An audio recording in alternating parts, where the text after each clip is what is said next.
Hello, good evening students. आज हम लोग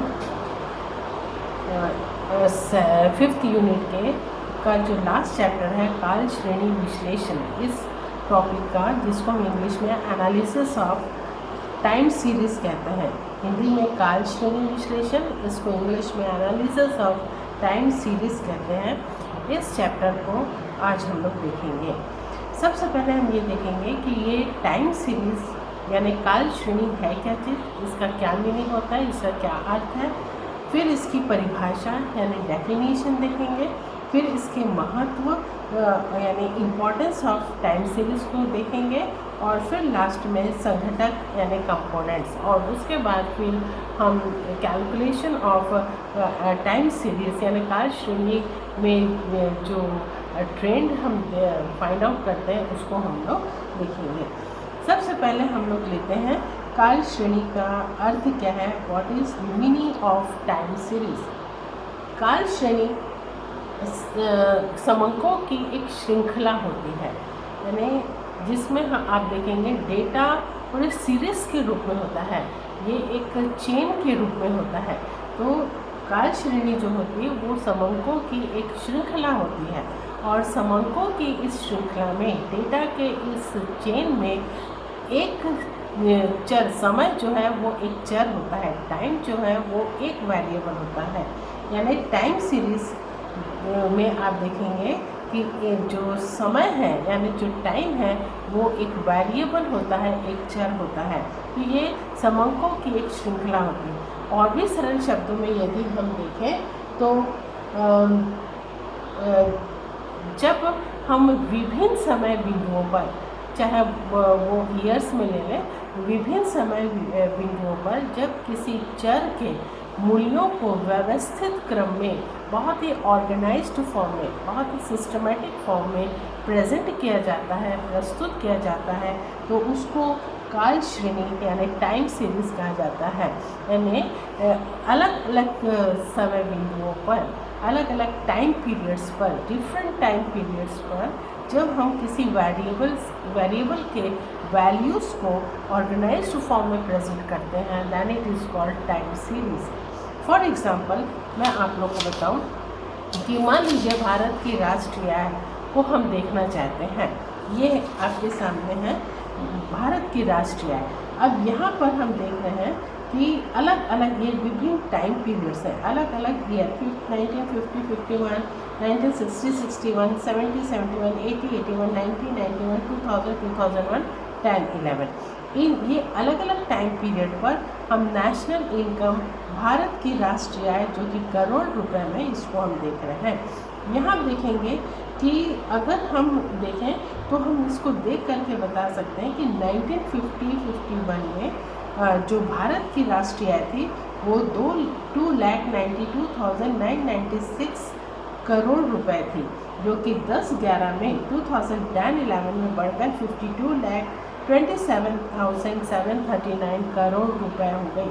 तो इसी को और आगे देखें न्यू सीरीज़ में, यहाँ हमने 50, 51, 60, 61 इस तरह लिखा है, 50, 51, 60, 61, 70, 71, ये इस तरह भी 2011, 12, 12, 13, 13, 14, 14, 15, 15, 16, 16, 17। और ये उसका ये नेशनल इनकम जो करोड़ रुपए में हम देख रहे हैं वो इस तरह, इसको हम बोलते हैं। तो इस तरह ऑर्गेनाइज्ड फॉर्म में कोई भी चर, ये एक चर, मान लो नेशनल इनकम एक चर है, और ये जो ईयर है या जो समय है ये एक परमानेंट एक चर है जो हमेशा टाइम सीरीज़ में हम देखते हैं। तो ये जो चर है यहाँ पर आप देख रहे हैं, इसको विभिन्न समय बिंदुओं पर, डिफरेंट टाइम पीरियड्स पर आपने नेशनल इनकम को, राष्ट्रीय आय को बहुत ही सिस्टमेटिक ढंग से इसको जब आप इस तरह प्रेजेंट करते हैं तो ये काल श्रेणी कहलाता है। अब यहाँ पर मैंने आप लोगों को केवल राष्ट्रीय आय को बताया है। इसी तरह अलग अलग समय बिंदुओं पर हम औद्योगिक उत्पादन को देख सकते हैं, इंडस्ट्रियल प्रोडक्शन को देख सकते हैं, फूड ग्रेन्स के प्रोडक्शन को देख सकते हैं, एक्सपोर्ट इंपोर्ट को देख सकते हैं। यानी अलग अलग समय बिंदुओं पर अगर मान लीजिए चावल के उत्पादन के देख रहे हैं तो उसको वो भी एक तरह टाइम सीरीज़ के अंतर्गत आता है। एक चीज़ जो बहुत इम्पॉर्टेंट है, जो आपको जानना है कि काल श्रेणी में, इस काल श्रेणी में जो समय होता है, समय यहाँ आपको दिखा रहे हैं, जो टाइम होता है जिसको हम समय बोलते हैं, ये समय एक चर होता है, वेरिएबल है। और ये जो वेरिएबल है ये स्वतंत्र चर होता है, यानी समय जो है वो कैसा चर होता है, स्वतंत्र चर, जिसको हम इंग्लिश में इंडिपेंडेंट वेरिएबल कहते हैं। तो उसके साथ जो भी हम वेरिएबल को दिखाते हैं, जो भी चर के मूल्यों को हम दिखाते हैं, वैल्यूज़ को दिखाते हैं, वो आश्रित चर यानी डिपेंडेंट वेरिएबल होता है। तो इस तरह ये चीज़ ध्यान देने के लिए है कि काल श्रेणी में स्वतंत्र चर समय होता है, टाइम होता है, और उसके साथ जो वेरिएबल के मूल्यों को, जो जिस चर के मूल्यों को, चाहे वो एग्रीकल्चर प्रोडक्शन हो, इंडस्ट्रियल प्रोडक्शन हो, चाहे वो इस तरह पॉपुलेशन हो, नेशनल इनकम, उनको जब हम दिखाते हैं तो वो होता है आश्रित चर यानी डिपेंडेंट वेरिएबल।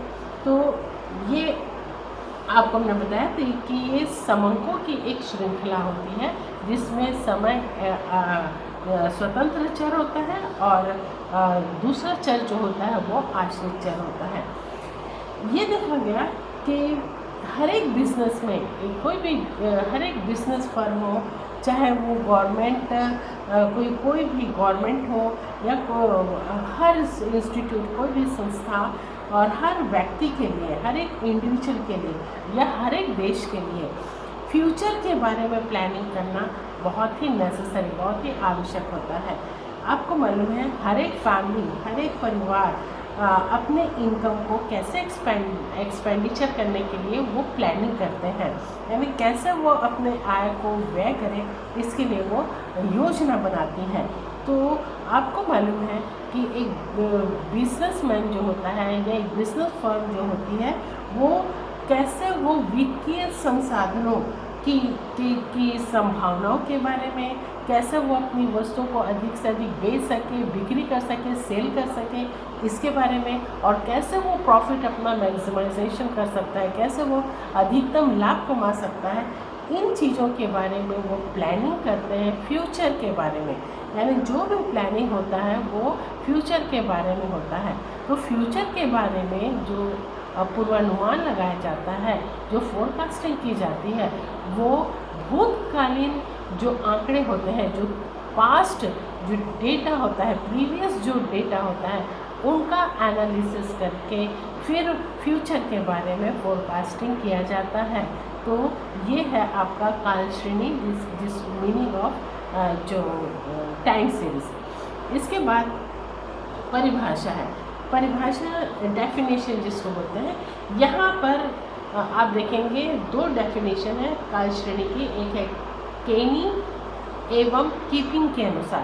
केनी और कीपिंग, केनी और कीपिंग कहते हैं कि समंकों का एक समूह या श्रृंखला जो समय पर आधारित होता है काल श्रेणी कहलाता है। इन्होंने भी कहा कि समंकों का एक समूह, ग्रुप, डेटा का एक ग्रुप या श्रृंखला, चेन, जो समय जो कि किस पर बेस्ड होता है, टाइम पर बेस्ड होता है, उसको हम काल श्रेणी कहते हैं।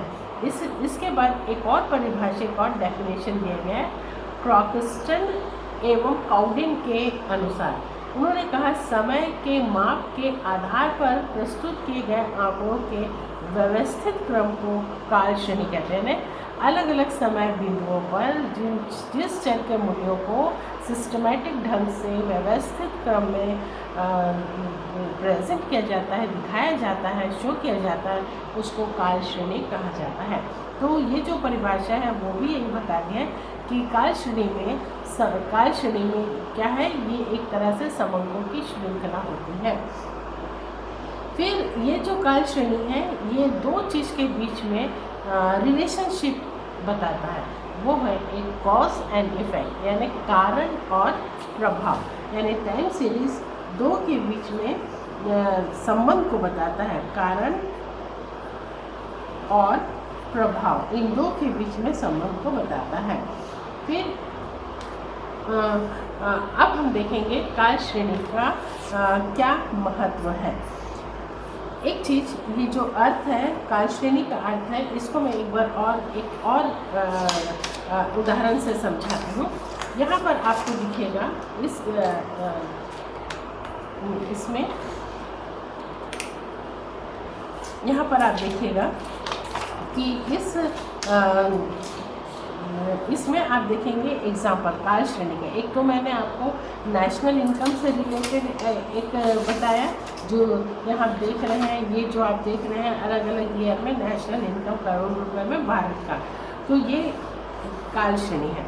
इसी प्रकार जो काल श्रेणी है वो केवल वर्ष में नहीं होता है, वो किसी भी रूप में हम उसको माप सकते हैं, यानी वो कुछ भी हो सकता है, चाहे वो वर्ष में भी हम उसको ले सकते हैं, यानी जिसको हम ईयर बोलते हैं, मंथ में भी, माह के रूप में भी हो सकता है, सप्ताह यानी वीक के रूप में भी हो सकता है, और डे के रूप में भी हो सकता है, दिन के रूप में भी, किसी भी रूप में समय हो सकता है। यहाँ पर जो एग्जाम्पल है जो काल श्रेणी को और अधिक अच्छे से क्लियर करेगा, ये टेबल, दो टेबल है, एक टेबल ये है और एक दूसरा टेबल है। यहाँ पहले टेबल में आप देखिएगा कि डे को लिया, दिन को लिया, Monday, Tuesday, Wednesday, Thursday, Friday, Saturday, Sunday. ये number of packets of milk sold, यानी जो मिल्क के जो पैकेट्स हैं बेचे गए हैं उनकी संख्या बताई गई है। मंडे को, सोमवार को 90 पैकेट दूध के बेचे गए, फिर ट्यूसडे को 88 पैकेट बेचे गए, वेडनेसडे को 85, थर्सडे को 75, फ्राइडे को 72, थर्सडे को 90 पैकेट्स बेचे, सैटरडे को 90 पैकेट्स बेचे गए, संडे को 102 पैकेट्स बेचे गए। ये जो टेबल है, इस टेबल से आप बता सकते हैं कि मंडे से लेकर के फ्राइडे तक, देखें मंडे से लेकर के फ्राइडे तक आप देख रहे हैं कि जो दूध के पैकेट बेचे गए उसमें कमी आ रही है। देखो 90, 88, 85, 75 और फिर 72। लेकिन सैटरडे के ऑनवर्ड, सैटरडे के बाद से फिर इसकी जो बिक्री की संख्या है उसमें वृद्धि हुई। देखो सैटरडे को 90 और संडे को 102। तो ये एक तरफ हम देखते हैं समय को, दूसरी तरफ ये दूसरा चर है, इसके मूल्य को हम यहाँ पर देख रहे हैं, ये टाइम सीरीज है। ऐसे ही एक एग्जाम्पल आप देखिए, यहाँ ईयर है, यहाँ पर पॉपुलेशन इन मिलियन है।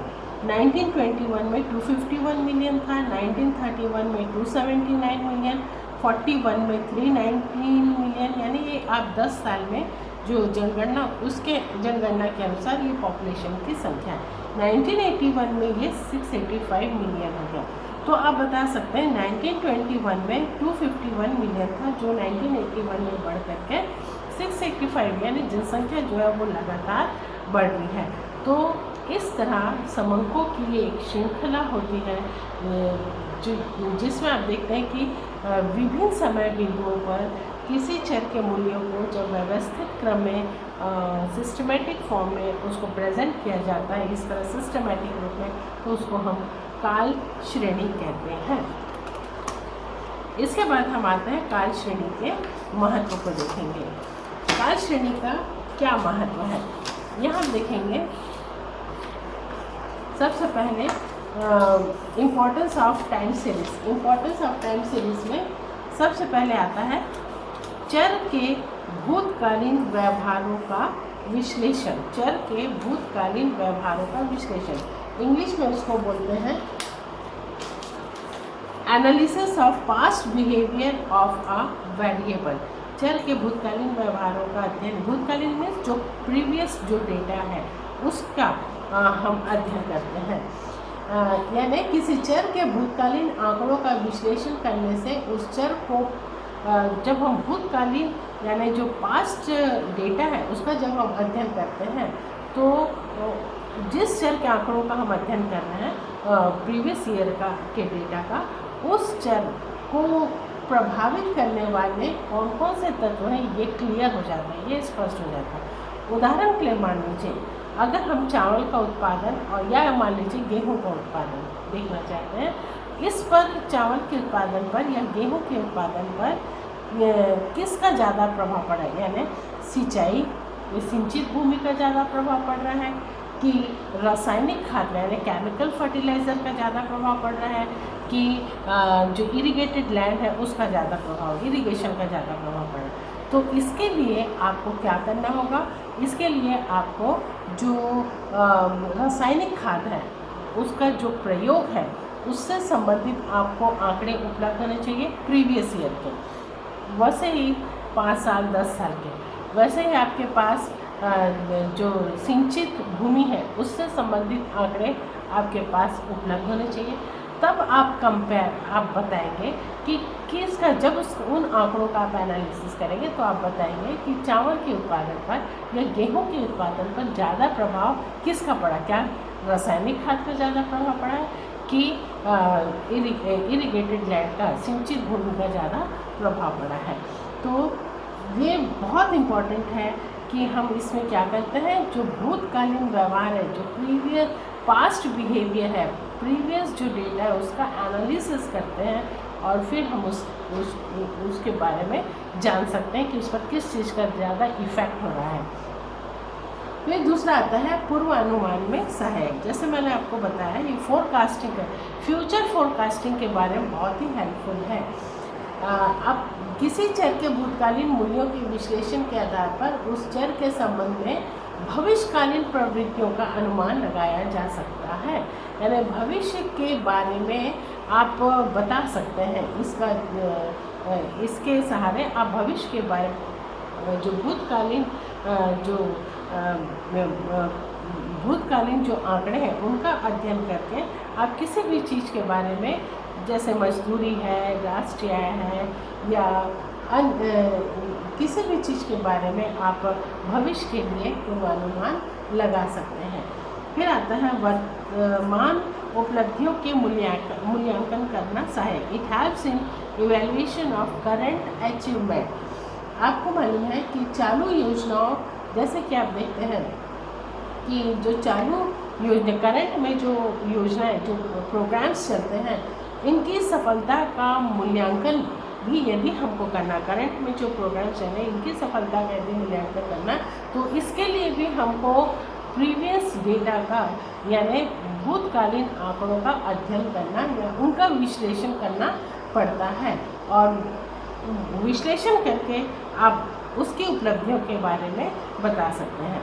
जैसे कि उदाहरण के मान लीजिए, अगर पंचवर्षीय योजनाओं का मूल्यांकन करना है तो मूल्यांकन करना, जैसे देखते हैं, मूल्यांकन जो किया जाता है वो राष्ट्रीय आय या प्रति व्यक्ति आय के आधार पर किया जाता है।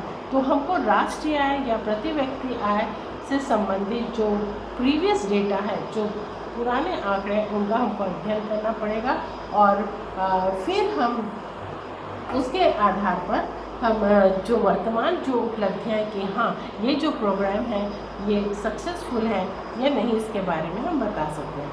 फिर है चौथा, तुलनात्मक अध्ययन में सहायक। It helps in making comparative studies. यानी अब जैसे कि मैंने आपको बताया कि जो समय है वो किसी भी रूप में हो सकता है, वर्ष के रूप में, माह के रूप में, सप्ताह यानी वीक, किसी भी आधार पर आप उसको ले सकते हैं।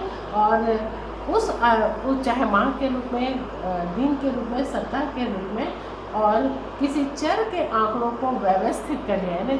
अगर आप ईयर में लिए, जैसे राष्ट्रीय ईयर में लिए, फिर उसको जो नेशनल इनकम राष्ट्रीय है उसके आंकड़ों को हमने व्यवस्थित कर लिया।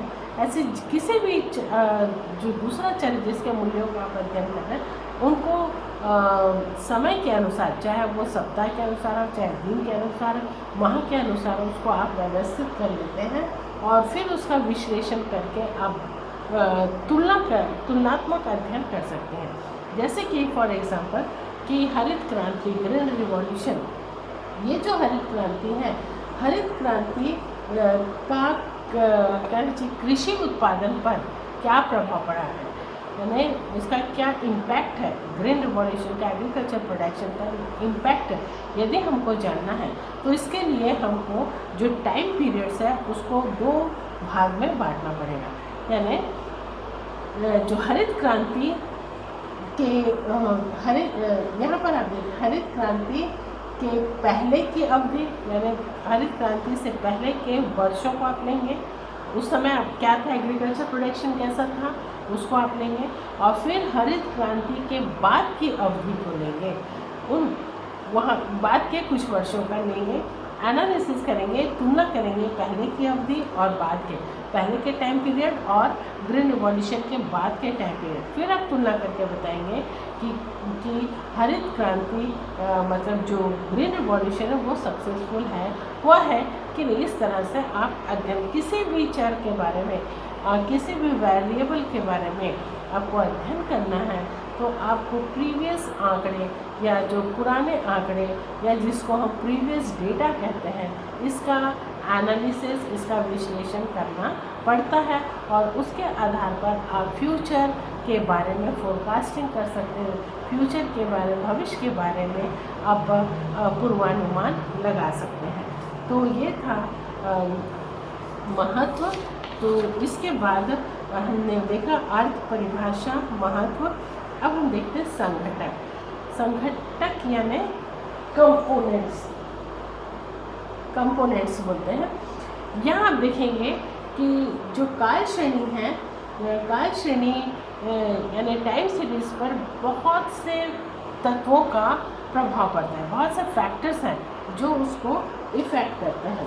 और ये जो फैक्टर्स हैं ये आर्थिक भी हो सकते हैं, आर्थिक इकोनॉमिक जिसको बोलते हैं आर्थिक, सामाजिक, प्राकृतिक, औद्योगिक और राजनीतिक, कोई भी तत्व है जो वो टाइम सीरीज को प्रभाव, यानी economic, social, natural, industrial, political, कोई भी रीजंस जो है वो कोई भी फैक्टर है वो टाइम सीरीज को इफेक्ट करते हैं। ये जो फैक्टर्स इस तत्व जो प्रभावित करते हैं काल श्रेणी को, टाइम सीरीज को, ये जो फैक्टर्स हैं इन तत्वों को, इन फैक्टर्स को कुछ क्लास में, कुछ वर्गों में बांटा जाता है और यही जो वर्ग होते हैं, यही वर्ग काल श्रेणी के संघटक होते हैं। यानी कुल मिलाकर के जो फैक्टर्स टाइम सीरीज को इफ़ेक्ट करते हैं, उसको प्रभावित करते हैं, वही फैक्टर्स टाइम सीरीज के काल श्रेणी के संघटक हैं।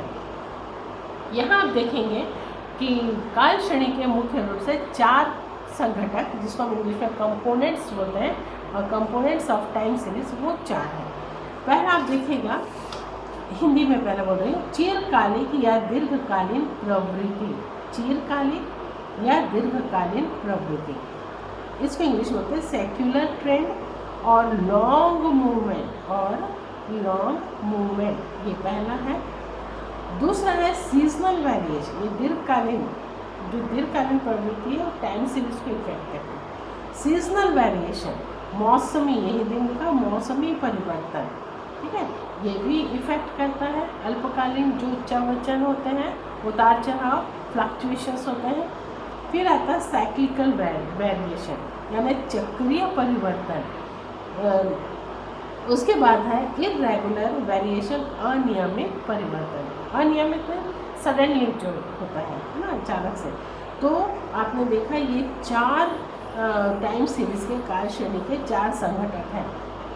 चिरकालिक या दीर्घकालीन प्रवृत्ति, सेक्युलर ट्रेंड, दूसरा है मौसमी परिवर्तन, सीजनल वेरिएशन, तीसरा है साइक्लिकल वेरिएशन, चक्रीय परिवर्तन, चौथा है अनियमित परिवर्तन, इर्रेगुलर वेरिएशन। यहाँ आप देखेंगे, ध्यान से देखिएगा कि सीजनल वेरिएशन को जब हम इंडिकेट करेंगे तो उसको हम ऐसे, सीजन एस, साइक्लिकल सी, चक्रीय को हम सी से करेंगे क्योंकि इंग्लिश में उसको साइक्लिकल बोलते हैं। ये जो दो, ये तो लॉन्ग मूवमेंट है, दीर्घकालीन है ना। ये जो 2 है सीजनल और साइक्लिकल यानी मौसमी परिवर्तन और चक्रीय परिवर्तन, जिसको एस और सी से दिखाएंगे, ये नियमित अल्पकालीन परिवर्तन है। नियमित, रेगुलर, शॉर्ट टाइम ऑसिलेशन होते हैं, यानी ईयर आफ्टर ईयर वो एक ही समय में होगा, ईयर आफ्टर ईयर होता है। एक ही साल में आप इस तरह के ये जो शॉर्ट टर्म है वो एक साल के अंदर ही वेरिएशंस जो आप देखेंगे उसको हम ये दोनों मौसमी परिवर्तन और चक्रीय परिवर्तन, ये दोनों अल्पकालीन परिवर्तन है। ये दीर्घकालीन परिवर्तन और ये रेगुलर शॉर्ट टाइम ऑसिलेशन, नियमित अल्पकालीन परिवर्तन। चौथा जो ये दोनों है ना, चौथा जो है वो इरेगुलर वेरिएशन, अनियमित परिवर्तन। तो ये 4 हैं टाइम सीरीज के कंपोनेंट्स। अब हम आते हैं, सबसे पहले देखते हैं दीर्घकालीन प्रवृत्ति को। सबसे पहले हम लोग लेते हैं दीर्घकालीन प्रवृत्ति, ठीक है, सेक्युलर ट्रेंड। यहाँ देखेंगे कि ये दीर्घकालीन प्रवृत्ति है क्या, किसको बोलते हैं। यहाँ देखिएगा कि जो दीर्घकालीन प्रवृत्ति है किस काल श्रेणी के दीर्घकाल में बढ़ने अथवा घटते रहने की सामान्य प्रवृत्ति को बताती है। इंक्रीज और decrease in the movements of a time series is called secular trend. आपको दिख रहा है, इंक्रीज और decrease in the movements of a time series is called secular trend. यानी जो काल श्रेणी के दीर्घकाल में बढ़ने या घटते रहने की जो नॉर्मल जो ट्रेंड है उसको हम दीर्घकालीन प्रवृत्ति कहते हैं। ये जो दीर्घकालीन प्रवृत्ति होती है इसका अल्पकालीन परिवर्तनों से कोई भी संबंध नहीं होता, यानी शॉर्ट पीरियड ऑसिलेशन से इनका कोई रिलेशन नहीं होता है। ये सीधा लॉन्ग मूवमेंट है, वो शॉर्ट पीरियड में। यहाँ देखेंगे उदाहरण के रूप में, जैसे कि मान लीजिएगा पिछले 100 वर्षों से भारत की जनसंख्या की प्रवृत्ति बढ़ने की रही है। अगर हम 100 साल लंबा समय होंगे, लॉन्ग पीरियड, इसमें हम देख रहे हैं भारत की जनसंख्या जो है वो कंटिन्यूसली बढ़ रही है। इसका ट्रेंड क्या है, बढ़ने का है। वैसे एक एग्जांपल कि पिछले 50 वर्षों से 50 ईयर्स में, लॉन्ग पीरियड को बताता है ना, पिछले 50 वर्षों से 50 सालों का जो स्टडी उसमें पता चलता है कि जो शिशु मृत्यु दर है, इन्फेंट मॉर्टेलिटी रेट जिसको बोलते हैं, वो उसमें घटने की प्रवृत्ति नहीं है। हो सकता है चिकित्सा सुविधाओं के, हेल्थ फैसिलिटीज़ के कारण ऐसा हो रहा है। तो शिशु मृत्यु दर जो आप देखेंगे 50 सालों से लगातार घट रही है। तो जो दीर्घकालीन प्रवृत्ति होती है वो आप देखिएगा एक सामान्य या कहना चाहिए स्थिर गति, स्थिर होती है, यानी सामान्य तथा स्थिर होती है, यानी उसमें जो चेंजेस हैं वो स्थिर रूप में होती है, सामान्य रूप में होती है। या कहना चाहिए इसमें जो परिवर्तन होता है दीर्घकालीन प्रवृत्ति में, जो भी चेंजेस होता है, जो परिवर्तन होता है, बहुत ही धीरे धीरे होता है। और यहाँ पर आप देखेंगे कि इसमें दीर्घकालीन प्रवृत्ति में एक ही दिशा में परिवर्तन होता है। ट्रेंड आप देखेंगे एक ही दिशा में, एक ही डायरेक्शन में, या तो बढ़ते रहने की या तो घटते रहने। जैसे हमने देखा जनसंख्या 100 वर्षों से बढ़ रही है लगातार, और शिशु मृत्यु दर 50 सालों से घट रही। तो या तो बढ़ते रहने के का दिशा में आप देखें, डायरेक्शन क्या होता है, या तो बढ़ते रहने की या तो फिर घटते रहने की। इसी प्रकार जो दीर्घकालीन प्रवृत्ति होती है वो रेखीय या अरेखीय भी, यानी इसको हम लीनियर और नॉन लीनियर भी कहते हैं। यानी जब आप दीर्घकालीन प्रवृत्ति को आप जब ग्राफ पेपर पर प्लॉट करेंगे तो वो एक स्ट्रेट लाइन के रूप में आपको लगेगा, तो वो है रेखीय परिवर्तन, यानी जो एक ही दिशा में हो रहा है। और जब वो स्कैटर्ड होते हैं, बिखरे हुए होते हैं, तो वो नॉन लीनियर यानी अरेखीय को बताते हैं। तो इस प्रकार ये जो दीर्घकालीन प्रवृत्ति है वो रेखीय अथवा अरेखीय हो सकती है, ठीक है। दीर्घकालीन प्रवृत्ति में पर को देखेंगे, ये समस्या की प्रकृति पर आधारित होती है। यानी जैसे पॉपुलेशन है ना, राष्ट्रीय आय है, कृषि उत्पादन, ये लंबे समय तक आयात निर्यात की प्रवृत्ति को जानने के लिए ये सारी, जैसे नेशनल इनकम है, एग्रीकल्चर प्रोडक्शन है, आयात निर्यात है, इंडस्ट्रियल प्रोडक्शन है, इनको अगर एक्सपोर्ट इंपोर्ट है, यदि इनके ट्रेंड को आपको जानना है, इनकी प्रवृत्ति को आपको जानना है, तो आपको 15 वर्ष से अधिक के ईयर्स को, वर्षों का अध्ययन करना पड़ेगा। तो इस प्रकार ये दीर्घकालीन प्रवृत्ति है। अब इसके बाद हम आते हैं दीर्घकालीन प्रवृत्ति के क्या क्या कारण, what are the causes of secular trend. तो इसमें कुछ कारण बताए गए हैं, जिसमें पहला है एक तो इंक्रीज इन पॉपुलेशन है ना, पॉपुलेशन जनसंख्या भी दीर्घकालीन प्रवृत्ति का एक महत्वपूर्ण कारण है। दूसरा है कि काल श्रेणी में दीर्घकालीन प्रवृत्ति उत्पादन तकनीकों में परिवर्तन के कारण होती है, यानी जो प्रोडक्शन टेक्निक में जो चेंजेस होता है वो एकदम से नहीं होता, धीरे धीरे होता है। तो जो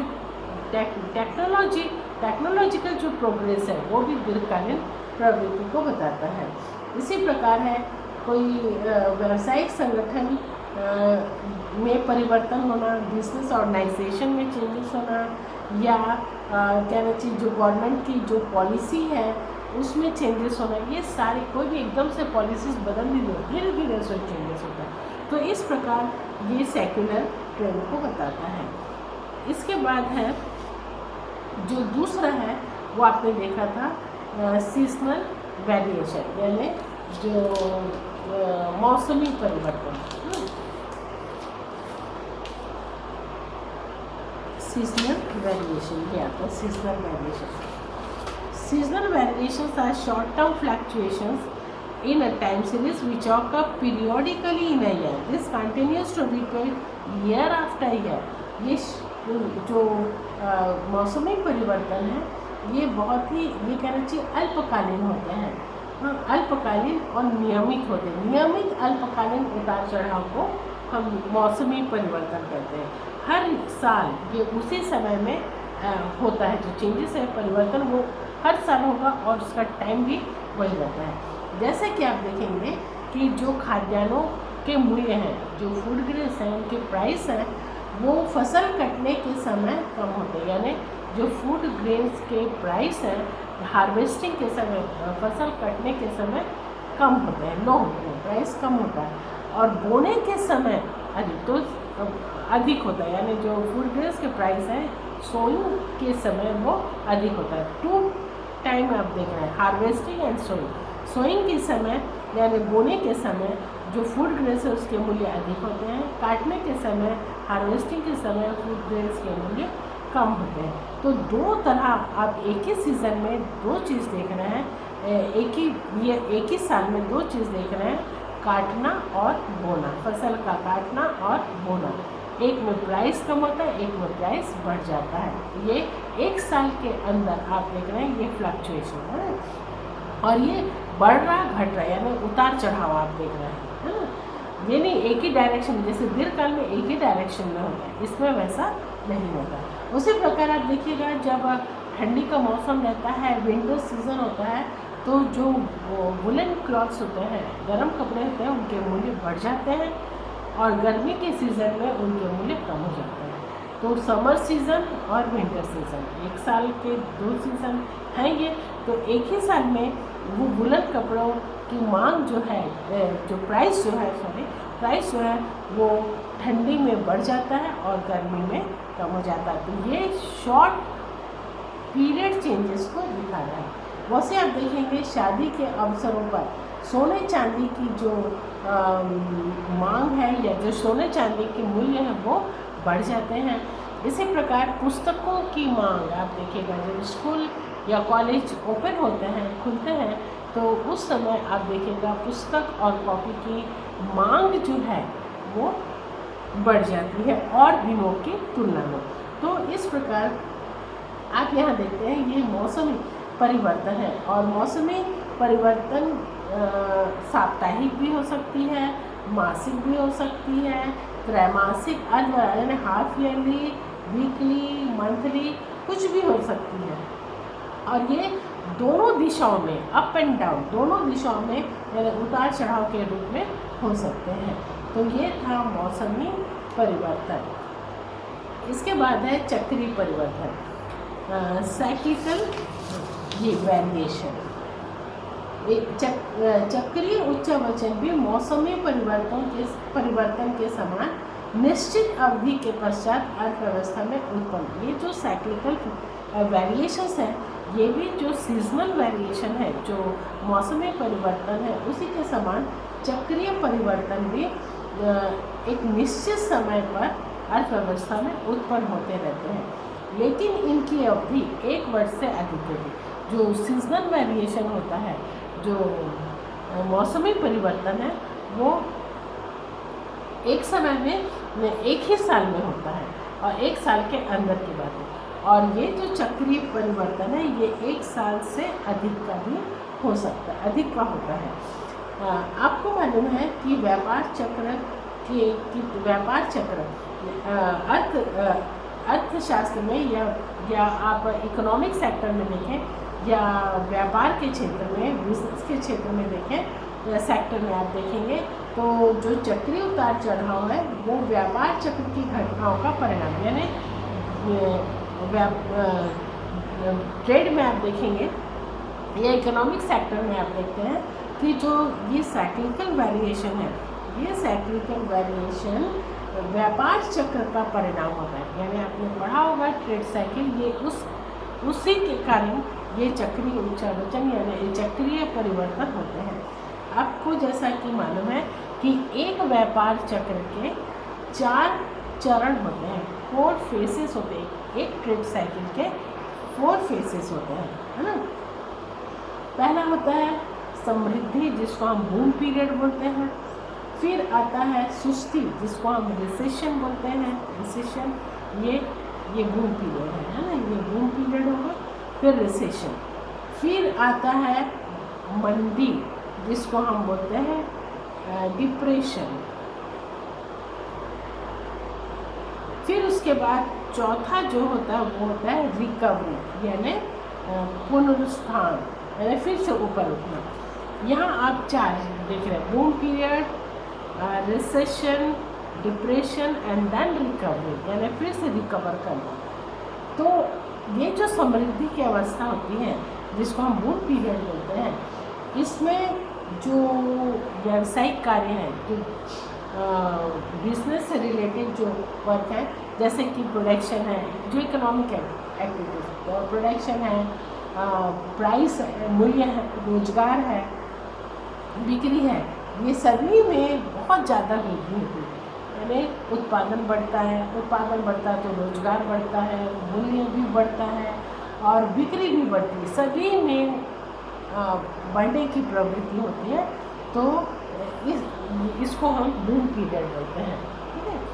इसके बाद फिर धीरे धीरे सुस्ती यानी रिसेशन की अवस्था आती है, जिसमें धीरे धीरे उत्पादन कम होने लगता है, रोजगार कम होने लगता है, प्राइस में मूल्यों में गिरावट आने लगती है, बिक्री में गिरावट आती है। यानी धीरे धीरे जो पहले एकदम बढ़ रहा था, अब धीरे धीरे उसमें कमी आने लगती है। इसके बाद सुस्ती की अवस्था मंदी की अवस्था में बदल जाती है, यानी डिप्रेशन, रिसेशन जो है वो डिप्रेशन, यानी धीरे धीरे उत्पादन जो कम हो रहा था, एम्प्लॉयमेंट जो कम हो रहा था, कीमत जो कम हो रही थी, अब उसमें तेज़ी से कमी आने लगती है, बहुत तेज़ी से गिरावट आती है। और अंत में फिर मंदी से निकलकर जो इकोनॉमी है, जो अर्थव्यवस्था है, वो बूम पीरियड यानी समृद्धि की ओर बढ़ने लगती है। तो ये 4 जो ट्रेड साइकिल है, इसी का परिणाम है ये साइक्लिकल वेरिएशन, जिसको हम चक्रीय उच्चावचन कहते हैं। ये व्यापार चक्र अगर हम देखें तो ये 3 वर्ष में एक चक्र पूरा करते हैं। जो ट्रेड साइकिल है वो पूरे 3 साल में एक सर्कल को, पूरे चक्र को पूरा करता है। कभी कभी ये 3 साल से ज़्यादा भी ले लेता है, 5 साल का भी हो सकता है, 7 साल भी हो सकता है और 8 वर्ष भी हो सकता है। तो ये था, आपने देखा है ये साइक्लिकल वेरिएशन, सीजनल वेरिएशन। एक ही साल के अंदर हम चेंजेस जो देखते हैं वो मौसमी यानी क्लाइमेट के कारण हो सकता है। जो मौसमी परिवर्तन है वो क्लाइमेट के चेंजेस के कारण होता है, फिर या तो रीति रिवाज और आदतों में परिवर्तन के कारण होता है। और ये जो साइक्लिकल वेरिएशन है ये आपने देखा ट्रेड साइकिल का परिणाम होता है। फिर इसके बाद हम देखते हैं इर्रेगुलर वेरिएशन। ये इर्रेगुलर वेरिएशन जो है ये यहाँ पर है। Irregular variation are fluctuations in time series that are short in duration, erratic in nature and follow no regularity in the occurrence pattern. These variations are also referred to as residual variations, since by definition they represent what is left out in a time series after trend, cyclical and seasonal variation. ये enforcing events होते हैं, यानी कुछ आकस्मिक कारणों के परिणाम। ये जो इर्रेगुलर अनियमित जो परिवर्तन है वो आकस्मिक कारणों के परिणाम होते हैं, जैसे अकाल पड़ना, बाढ़ आना, युद्ध की स्थिति, हड़ताल, तालाबंदी, इन सब के कारण अर्थव्यवस्था में जो अचानक से परिवर्तन होता है उसको हम अनियमित इर्रेगुलर वेरिएशन कहते हैं। कभी कभी ये बहुत प्रभावशाली होते हैं और चक्रीय उच्चावचन के कारण बन जाते हैं। तो इस प्रकार आपने देखा है कि ये फ्लड्स, अर्थक्वेक्स, वार, फैमिन्स, इन सब के कारण ये सब चीज़ जो है वो सडनली होता है, आकस्मिक रूप से अचानक से होता है। तो इसके कारण जो परिवर्तन होता है उसको हम इर्रेगुलर वेरिएशंस कहते हैं। अब ये आपका सारा कंप्लीट हो गया है। जो थ्योरेटिकल पोर्शन है उसको मैंने आपको शॉर्ट में बता दिया है। अब इसके बाद जब आप पढ़ेंगे तो जो भी जो संघटक हैं वो जो 4 संघटक आपने पढ़ा, दीर्घकालीन प्रवृत्ति, सेक्युलर ट्रेंड, वो क्या चीज़ है और उस किस कारण से होते हैं, ये आप दोनों कारण भी बताएंगे। Then seasonal variation, what is seasonal variation, ये क्या है और इसके क्या कारण। तो इसके 2 कारण हैं, एक तो क्लाइमेट में चेंजेस और रीति रिवाज में या हैबिट्स में जो परिवर्तन होता है, कस्टम्स में जो परिवर्तन होता है, उसके कारण ये सीजनल वेरिएशंस होते हैं, मौसमी परिवर्तन होते हैं। देन साइक्लिकल वेरिएशन, इसके बताएंगे आप क्या है साइक्लिकल वेरिएशन, जो कि 1 साल से अधिक का भी हो सकता है ना, मौसमी परिवर्तन की तुलना में, और इसके क्या परिणाम हैं, ये क्यों होता है, इसके क्या कारण है, क्या कारण है, इसके कारण को भी आपको चक्रीय परिवर्तन के जैसे कारण है मुद्रा का प्रसार अथवा संकुचन, विक्रय में वृद्धि या कमी, इंक्रीज और डिक्रीज इन सेल, इन्फ्लेशन और डिफ्लेशन, मनोवैज्ञानिक और राजनीतिक, साइकोलॉजिकल एंड पॉलिटिकल कंडीशन, ये सारी चीज़ों के कारण आप देखेंगे जो चक्रीय परिवर्तन है वो होता है। अनियमित वेरिएशन आपको हमने बताया कि जो भी आकस्मिक घटना होती है जिसको अनफोर्सिंग इवेंट कहते हैं, इवेंट्स कहते हैं, ये उसके कारण जो फ्लक्चुएशंस होता है उसको, या जो उतार चढ़ाव होता है उसको हम इर्रेगुलर वेरिएशन कहते हैं। जैसे फ्लड्स, अर्थक्वेक, ये सडनली होते हैं, ये बताकर हर साल उसी समय में रेगुलर टाइम पीरियड पर ये नहीं आता है, ये कभी भी हो सकता है, वार, फैमिन, ये सारी चीज़ें। तो इसके क्या कारण है, ये सारी चीज़ें आपको डिटेल में आप पढ़ लीजिएगा, एग्जाम में मैंने आपको शॉर्ट में एक्सप्लेन कर दिया। इसके बाद हम लोग इसके कैलकुलेशन में आएंगे कि कैसे हम टाइम सीरीज में दीर्घकालीन प्रवृत्तियों को फाइंड आउट करते हैं। तो इसको हम लोग नेक्स्ट में देखेंगे। पहले इसका मॉडल बताऊंगी, टाइम सीरीज के model, then we will go to the calculation portion. Okay, thank you.